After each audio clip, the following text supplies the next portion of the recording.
Le festival trifluvien de musique émergente La Carence revient pour une 3e édition. Du 21 au 24 mai, la programmation mettra en vedette des artistes de la région sur des scènes emblématiques de Trois-Rivières.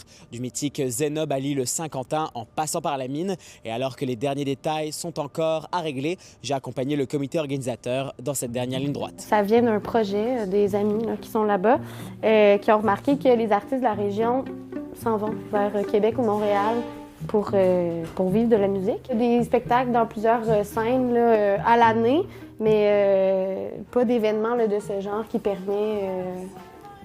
met de l'avant les artistes dans le fond pendant 4 jours. Là. Je le sens, c'est moins matériel, mais c'est comme plus dans le subtil, mais je le sens qu'on a le vent dans les voiles et qu'on s'en va quelque part avec ça.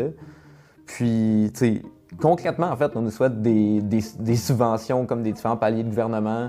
Puis, c'est ça, un apport financier qui fait que, justement, ce volet-là, on s'en casse moins la tête pour le financement, puis plus qu'on focus sur nous, ce qu'on est, c'est-à-dire des organisateurs d'événements, puis des gens qui ont des bons cercles sociaux pour mettre de l'avant les projets locaux. C'est ça que je nous souhaite, en fait, que l'étape dans le dos continue.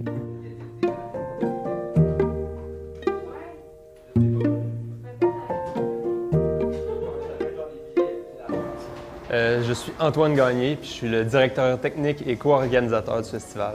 Fait qu'au Temps d'une Pinte, on commence vendredi soir ici avec un after party avec Music Me Love. On va faire un beau petit setup, là. Il va y avoir le gros DJ booth ici, des éclairages avec les cuves. C'est pour les gens qui aiment faire le party, qui aiment la musique électronique, la bass house music. Ça va être très cool. On est stressé, mais... C'est du stress, mais tu sais que tu peux rien faire de plus. Ouais, il y a comme...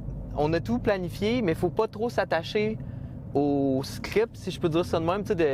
Ça se peut qu'on se fasse surprendre par des imprévus, puis ce qu'on va avoir besoin de faire, c'est de garder la tête froide, puis d'être rapidement comme en mode solution, puis de garder notre calme pour pas bouleverser le festival non plus. Ça se ferme pas, mais je peux-tu mettre de quoi en face? Je peux mettre mon sub ici, genre? Je peux bloquer le passage. Tu peux bloquer le passage. Okay. Et si les organisateurs sont fébriles, c'est aussi le cas des artistes.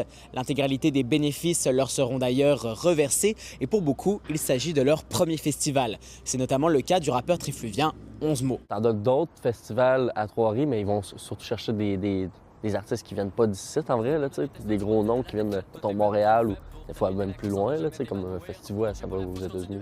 Là, je trouve ça cool que ça soit vraiment de Trois-Rivières. Tu découvres du monde qui vient d'ici, t'arrives, tu fais comme « OK, il vient de ma ville, ce gars-là, là, tu sais. » Des billets journaliers sont disponibles au coût de 40 $, mais plusieurs spectacles sont offerts gratuitement. Tous les détails sont disponibles sur la page Facebook du festival. À Trois-Rivières, Samuel Bideau pour Nouveau Info.